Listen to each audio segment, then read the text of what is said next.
You can go to any government, including first world governments, and you can say to them, what's the percentage of the health budget that you allocate to mental health?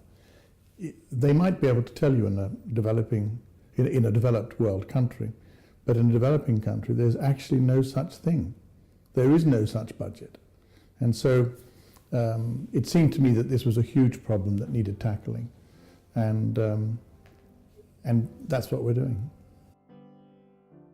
All of us come across mental health actually in our own family lives. Why? Because 1 in 4 of us will either experience mental illness or will certainly see it in others. So of course I had seen mental illness, and of course, like anybody else, I had been frightened of people who were mentally ill as much as interested by the subject. But I did meet many mentally ill people when I was on voluntary service overseas in Africa, VSO.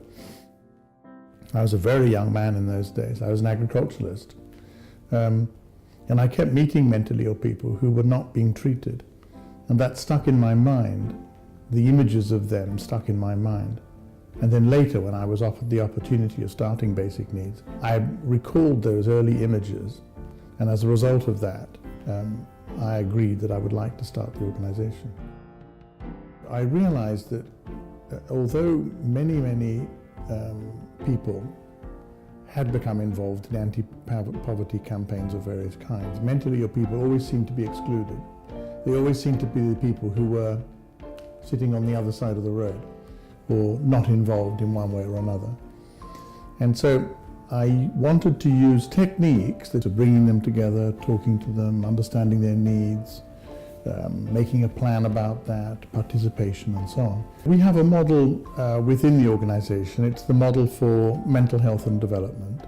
So it brings together the issue of mental illness, of mental ill health, and it also combines that with economic and social development strategies. So we try to help in the diagnostic aspect and the treatment, of course.